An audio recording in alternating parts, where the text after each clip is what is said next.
much for having me here. अगर मैं बोलूं आपकी जर्नी छोटी रही लेकिन हाँ. बहुत अच्छी जर्नी रही। आपके हिसाब से आपको क्या लगता है, आप सेटिस्फाइड हैं आपकी जर्नी से या फिर लगता है कि कुछ और कर सकते थे? मुझे पता है कि अगर ये eviction उस तरीके से नहीं होता तो मैं obviously लुक सेंटर मैं और भी बहुत आगे तक जाते हैं. I'm sure I would have been there in the finale. And ये eviction मेरे ऑडियंस की वजह से नहीं हुआ है और ना ही ये eviction बिग बॉस की तरफ से हुआ है. ये eviction किसी घर वाला बाहर वाले की तरफ से हुआ है. तो कहीं ना कहीं मुझे पता है कि अगर ये मेरे ऑडियंस के हाथ में होती तो मैं आज अभी इधर आपके साथ में बैठी हुई नहीं होती. कटारिया ने आपको ही क्यों टारगेट किया? क्या आप स्ट्रॉन्ग कंटेस्टेंट थी इसकी वजह से? आप अगर आप चेस भी खेलते हो ना तो अगर स्ट्रॉन्ग जितने भी प्यादे हैं वो अगर निकाल देते हो ना तो आप जीत जाते हो. तो it's also a chess, right? ये खेल भी चेस की तरह ही है. So, कहीं ना कहीं ये कह सकते हैं कि लव कटारिया को आपसे डर था कि कहीं आप ट्रॉफी लेके ना निकल जाए और वो पीछे हट जाए. अगर मैं रहती तो वो ट्रॉफी मेरी है, मुझे भी पता है. You never know, I might just go back in wild card, you never know. But उनकी तरफ से बाहर और भी लोग हैं, जैसे वो कहते हैं हर टाइम एल्विश आर्मी और पर वो उनका नहीं है ना, एल्विश का है ना. एल्विश है वो. So what you have to say, like जो सपोर्टर्स है और फिर साई केतन को भी उन्होंने धमकी भी दिया है बाहर. I think that is very wrong. आप किसी को ऐसे थ्रेट नहीं कर सकते, वो लीगली भी गलत है. अगर साई चाहे तो उस पर लीगल केस कर सकता है. बाय द वे, आप किसी को ऐसे जान पे हमला करना, ये करना, वो करना, तू बाहर निकल मैं तुझे देख लूँगा. आप एक इन्फ्लुएंसर हो, आप इन लोगों को इन्फ्लुएंस कर सकते हो. मैंने इससे पहले भी इंटरव्यू में बोला है, व्हाट इफ़ कोई आपके फॉलोअर्स, आप इसको इन्फ्लुएंस कर रहे हो ना, what if someone attacks Sai, आप उसकी रिस्पॉन्सिबिलिटी लोगे? हो सकता है, यू नेवर नो. आपके मिलियंस में फॉलोअर्स है, हो सकता है किसी कोई बंदा जो दिमाग से पैदल हो सच में कर दे वो चीज़ साई के ऊपर. आप उसकी रिस्पॉन्सिबिलिटी लोगे? आप तो बोलोगे साई मैंने तो नहीं किया, पर आपने तो बोला ना वो बात, तो हो सकता है कोई करे फिर. सो आई थिंक साई मतलब उनको आइदर ये उस चीज़ के लिए पब्लिकली माफ़ी मांगनी चाहिए कि मैं ऐसा मीन नहीं कर रहा था, वो कई बातों बातों में निकल गया है. Whatever you tell your fans और योर पीपल और whatever your army that you didn't mean it. और साई मतलब साई को लीगली एक्शन लेना चाहिए उसके बारे में. That's what I feel. I would have done the same. I would have taken legal action against him. Well, आपने ट्वीट किया था कि अभी सबको expose. I did not tweet it by the way guys. मेरा एक ही ट्विटर अकाउंट है जो मैं अपने टीम को उसका पासवर्ड देना भूल गई थी, तो उसका एक्सेस मेरे टीम के पास नहीं था. I have a Twitter account which has only 600 followers. ये मुझे अभी पता चला ट्विटर के बारे में, जो मुझे नहीं पता था. और उसके भी ट्वीट्स जो है 2020 तक के. I don't use Twitter so please have a look. This is my Twitter account. I did not post anything. Still करोगे 1 मिनट. Yeah. उसमें कवर में funny she was my previous dog, उसका फोटो है. Brightness बढ़ाना पड़ेगा क्या? दिख रहा है clear? Sorry, that's my Twitter account. और ये इसमें 2020 तक का ही पोस्ट है, किसी का मैंने रीपोस्ट किया था. I don't use Twitter. और ये ब्लू टिक भी नहीं है क्योंकि मैंने वो भी नहीं करवाया है, because I don't use it. Okay, everybody sorted? Thank you. जिस तरह शिवानी के साथ आपका घर में चल रहा था कपड़ों को लेकर, उसके बारे में कितना हर्ट हुए, क्या बताइए? यार वो लड़की मेरे बारे में क्या बोल रही है ना, मुझे एक्चुअली फ़र्क नहीं पड़ता. बिकॉज मैं उसको उस यहाँ पे मैं मानती ही नहीं हूँ कि उसके कमेंट्स मेरे लिए कुछ फ़र्क पड़ेगा. But she is a influencer. Sorry guys, मेरा ना गला बैठ गया. नो नाम गुड. वो होता ना गले में, वो बात करते करते. मैं सुबह से बात कर रही हूँ 11 बजे से यार. सॉरी. ओके, तो हाँ, तो यू आर एन इन्फ्लुएंसर. आप अगर इससे पहले मेरे इंस्टाग्राम अकाउंट पे अगर आप आओगे ना, तो मैं हूँ डार्क, मुझे पता है, मेरे ऑडियंस को भी पता है. And they supporting and like it. बहुत रेयरली होता है कि कभी कभार कोई रेसिस्ट कमेंट करे जिसको मुझे भी कुछ करने की ज़रूरत नहीं, बिकॉज मेरे ऑडियंस उनको ब्लॉक करते हैं, उनको रिपोर्ट करते हैं उनके बारे में, तो वो सब हट जाता है. यू चेक, अभी मेरे इंस्टाग्राम पे जाके आप चेक करो. I am not kidding. At least अगर वहाँ पे 50 200 या 300 या कमेंट्स अगर होंगे, वहाँ में से 50 से 60 कमेंट मेरे कलर पे हैं. काली कलूटी, डायन, रात को दिखेगी नहीं, अरे फेयर एंड लवली लगाते हो। By the way, I am the face, I used to be the face of glow and lovely. For your FYI, जो भी तुम एल्विश आर्मी या क्या नाम है, लव आर्मी या शिवानी आर्मी जो भी देख रहे हो, I am the face, I used to be the face of glow and lovely, formerly known as fair and lovely, by the way. तो वो तुझे फेयर एंड लवली लगाने की ज़रूरत है, अरे तू ब्लीच क्यों नहीं करवा लेती, अरे घिस ले अपना skin. I don't care what you think about me. आज मैं जो भी हूँ ना, मेरे कलर की वजह से मैं यहाँ पे हूँ।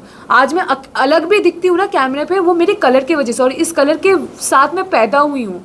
तो मुझे शर्म नहीं है। अगर आपको शर्म आ रहा है तो वो आपका दिमाग है, आपका सोच गंदा है। तो मुझे मेरा कलर साफ़ करने की ज़रूरत नहीं है, आप अपना सोच साफ़ कर लो, आपके लिए बेहतर रहेगा। और मेरे कपड़ों के ऊपर भी जो बोला गया था, मैं मॉडल थी। मैंने शुरुआत किया है 2012 2013, मतलब मैं 13-14 साल की थी, मैं मॉडल थी। तो मैं वो कपड़े पहनती हूँ जिसमें मैं कंफर्टेबल हूँ। आप वो कपड़े पहनो जिसमें आप कंफर्टेबल हो। मैं आपको इन्फ्लुएंस नहीं कर रही हूँ, मैं आपको फोर्स नहीं करूँगी कि अगर आप कंफर्टेबल नहीं हो तो मैं आपको बोलूँगी आप बिकिनी पहनो। I am comfortable in bikini, I wear it, मुझे, मेरे पेरेंट्स को कोई प्रॉब्लम नहीं है उसमें, तो आपको क्यों हो रहा है? और आपने बार बार ये चीज़ बोला है। उसने अपेरेंटली, ये तो मुझे भी नहीं पता, मुझे अभी किसी ने बोला कि मेरे डीप नेक में कपड़े पहनती हूँ, उसमें भी उसने कमेंट किया है। मैं कंफर्टेबल हूँ, मैं पहनूंगी। मैं साड़ी भी पहनती हूँ, मैं लाल पार सादा साड़ी भी पहनती हूँ। मैं बंगाली हूँ, मैं पंडाल जाती हूँ ना दुर्गा माँ के, तो उसमें लाल पार सादा साड़ी भी पहनती हूँ। मेरे लहंगे में भी फ़ोटो है, मेरे सलवार सूट में भी है। That is the cloth I wear those cloth that I am comfortable with. And आपके बोलने से ना बोलने से मुझे बिल्कुल फ़र्क नहीं पड़ता, मैं पहनूंगी जिसमें मैं। और जो एक और कमेंट शिवानी ने किया था आपके ऊपर कि उस टाइप की लड़की, तो उस पे आप क्या तुम जैसी लड़की तुम जैसी लड़की, आई थिंक उसमें मैं भड़की थी और मैं भड़कूंगी क्योंकि मुझ जैसी बहुत सारी लड़कियां बाहर देख रही है। तो उसको ये आई थिंक क्लियर करना चाहिए कि तुम जैसी लड़की का मतलब क्या है, बट किस तरफ से बोला है उसने। वही पायल जब बाहर आई थी तब उन्होंने कहा कि शिवानी जैसे दिख रही है वो वैसी है नहीं है। सो वो टोटली अंदर प्रिटेंड कर रही है और बनावटी बन रही है। What is your take? Armaan की और कृतिका की क्या आपसे बात हुई बिहेवियर? एक बार में एक क्वेश्चन करो वरना मैं भूल जाऊंगी। नहीं, पायल पहले कौन सा आंसर करूँ बताओ, पायल वाला कि शिवानी वाला? करो और कृतिका अरमान को लेकर करो। आई थिंक उनका जो एक रिलेशनशिप है वो आपके और मेरे समझ के बहुत बाहर है। और उस रिलेशनशिप में अगर किसी को मैं सबसे ज़्यादा प्रेज करना चाहूँगी तो वो है पायल। अगर वो लड़की नहीं समझती ना तो शायद ये ऐसा रिश्ता होता भी नहीं। नो, इसके रिलेशनशिप की बात नहीं कर रहे हैं, फिर? हम बात कर रहे हैं कि शिवानी का जो बिहेवियर है वो टोटली अलग है। तो आपकी क्या बात हुई थी अरमान और कृतिका से कि वो ऐसी है नहीं शिवानी? नहीं, मैंने वैसे भी बोला है, हाँ वो तो मैंने मुंह पे बोला है, क्योंकि जब वो कैमरा पे बात करती है ना, जो वो apparently it's vlogging for her, वहाँ पर तो आप नॉर्मली बात कर रहे हो, आपका टोन भी नीचे है, आप नॉर्मली हंसते खेलते बात कर रहे हो। जब आप घर वालों से बात करते हो आपका टोन अचानक से बढ़ जाता है, आप अचानक से ऊंचे टोन पे बोलते हो, अरे हम तो ऐसे ही बात करते। नहीं, तुम जब कैमरा पे बात करती हो वैसे बात नहीं करती हो, तुम नॉर्मली बात करती हो। तो it is shocking, you are pretending to be someone else. और मुझे नहीं पता था कि लोग मिट्टी खाते हैं, मैंने कभी नहीं खाया। और अनिल सर ने भी बोला कि बचपन में लोग मिट्टी खाते हैं, पर वो बचपन में खाते, तुम 22 साल की हो, तुम बच्ची तो अभी हो नहीं। बचपन में अपेरेंटली बच्चे जो होते हैं वो कैल्शियम की वजह से चॉक्स वगैरह खाते हैं, विच इवन आई डिड। मैं भी चॉक खाती थी बचपन में कैल्शियम की वजह से, मिट्टी भी खाते, पर अभी तुम बच्ची हो नहीं, तुम बच्ची हो नहीं। तुम मिट्टी खाना मुझे थोड़ा सा वो अजीब सा लगा। आई डोंट नो, अगर गाँव में कोई ऐसा करता है, मेरे नॉलेज में नहीं है, मुझे माफ़ कर देना अगर मैं गलत बोल रही हूँ। So I personally don't have idea about it. Okay, well इस कास्टिंग को लेकर आपका क्या कहना है? क्या आप रिग्रेट करोगे बिग बॉस OTT सीजन 3 में जाना, या आपको नेशनल टेलीविजन वाले पर ही जाना चाहिए था? व्हाट यू हैव टू से? I don't have any regrets. I do not have. Why would I regret? It's one of the best running show. मैं OTT पे भी मुझे लगता है जितना होता है, I think big boss normal वाले पे भी उतना ही होता है। तो I think it's the mindset. आप यहाँ पे भी जैसे रहोगे, अगर आप वो वाला घर भी करोगे, I think rules and regulation सारे शोज़ के लिए सेम है, चाहे आप वो OTT करो चाहे आप वो चैनल वाला भी करो। आई थिंक रूल्स और रेगुलेशंस और जैसे आपको नॉर्मल वाले चीज़ें होते हैं ना, वो सारे सेम है। आई थिंक ऑडियंस थोड़ा सा डिफरेंट होता है, ऑडियंस की बात, अगर ऑडियंस की तरफ से अगर मैं बात करूँ तो आई थिंक जनरेशन वाइज थोड़ा सा डिफरेंट होता है, क्योंकि आई थिंक जो चैनल पे आता है वो मेरे घर वाले भी देखते हैं, पर अभी तो वो भी ऑनलाइन हो गया है, तो उसमें भी आई थिंक ये वाले जो ऑडियंस होते हैं ना OTT वाले, वो वाले भी आई थिंक चैनल वाले पे आते हैं, क्योंकि that's also like it's available on phone. तो रिग्रेट तो वैसे भी कुछ नहीं है। बिकॉज यू नो रिग्रेट इसीलिए बोला, हाँ। अनिल कपूर ने भी आपको सपोर्ट नहीं किया, जब शिवानी ने हाँ। आपके कैरेक्टर पर या आपके कॉम्प्लेक्शन को लेकर जो भी बोला उसके लिए आपको सपोर्ट नहीं किया, फिर चंद्रिका को लेकर भी आपने सॉरी भी बोला, देन टू आपको यू नो बैश किया गया। What you have to say on that? I think मुझे बुरा लगा था, मुझे सच्ची बहुत बुरा लगा था, मुझे सच्ची लगा था कि वो इस बारे में बात करेंगे, but then because I am part of this industry, I know हमारे इंडस्ट्री में ना एक चीज़ है जिसको कहते हैं स्केड्यूल या schedule, however you want to address it. और वो वाला वीकेंड का बार का जो एपिसोड होता है ना, वो हमें शूट करना पड़ता है, और वो उसका जो ड्यूरेशन होता है टेलीकास्ट करने का, वो एक लिमिटेड टाइम है, इट्स नॉट 24/7 लाइव। तो वो लिमिटेड टाइम जब भी हमारे पास होता है ना, तो वो उसको स्केड्यूल के हिसाब से चलना होता है कि लाइक हम पहले 10 मिनट में ये दिखाएंगे, फिर 15 मिनट में ये दिखाएंगे, फिर करके करके हमें एक एंड वाला भी देना पड़ेगा। तो कहीं ना कहीं मुझे लगता है कि दे वर नॉट प्रिपेयर्ड कि लाइक ये होगा, अगर क्योंकि ये मुद्दे पे अगर बात होती तो ये लंबा चलता। तो कहीं ना कहीं मुझे लगा था, मुझे पता था कि अगर मैं घर पे रहती ना, नेक्स्ट वीक इस मुद्दे को लेकर सर बात करते ज़रूर, क्योंकि अनिल सर कुछ भी हो वो किसी चीज़ को बोलने से ना घबराते नहीं है या डरते नहीं है, या फिर वो हेजिटेट भी नहीं करते हैं। I have seen his interview, is very brutal and blunt about his statements. और कहीं ना कहीं ये एक ऐसा मुद्दा है, मुझे पता है कि आगे चल के वो एड्रेस करते ही करते हैं, क्योंकि ये सिर्फ मेरे लिए नहीं है, ये बाहर मेरे जैसे यहाँ पे भी कितने सारे हम होंगे जिनका ये सेम स्किन कलर है। तो ये एड्रेस कहीं ना कहीं बिग बॉस करेंगे। Bigg Boss is not unfair to anyone.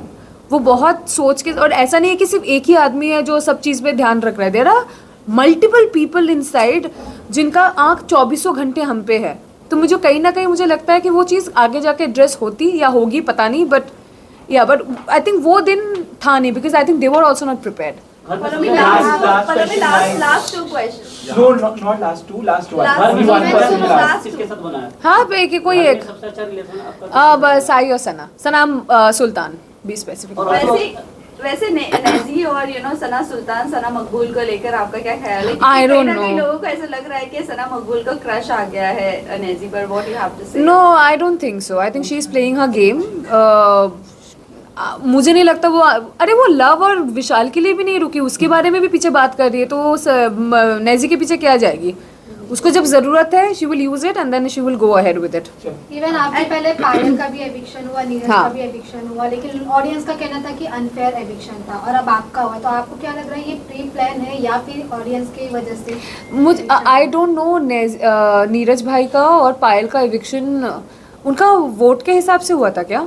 घर के बाहर उन दोनों को भी बाहर हुआ था। नीरज का घर के ही हिसाब से हुआ था और बाहर के हिसाब से नहीं हुआ था। इनको खुद को नहीं मालूम। मुझे भी नहीं पता एक्चुअली, मुझे याद नहीं है। इवन confusion ऑडियंस का में ढूंढ कहना था कि बाहर उनको वाले- नहीं बाहर निकालना वाले चाहिए yes, था, audience और की कहीं वजह से अनफेयर हुआ था। कंफर्म कर लो, ऑडियंस है कि बाहर वाला है? So the thing is, Payal Payal got का cycle. eliminated due to the audience. Audience. Neeraj was बाहर। बाहर वाला? बाहर वाला। बाहर वाला हाँ, कंफर्म है, बाहर वाला। Confirm बाहर वाला। बाहर वाला।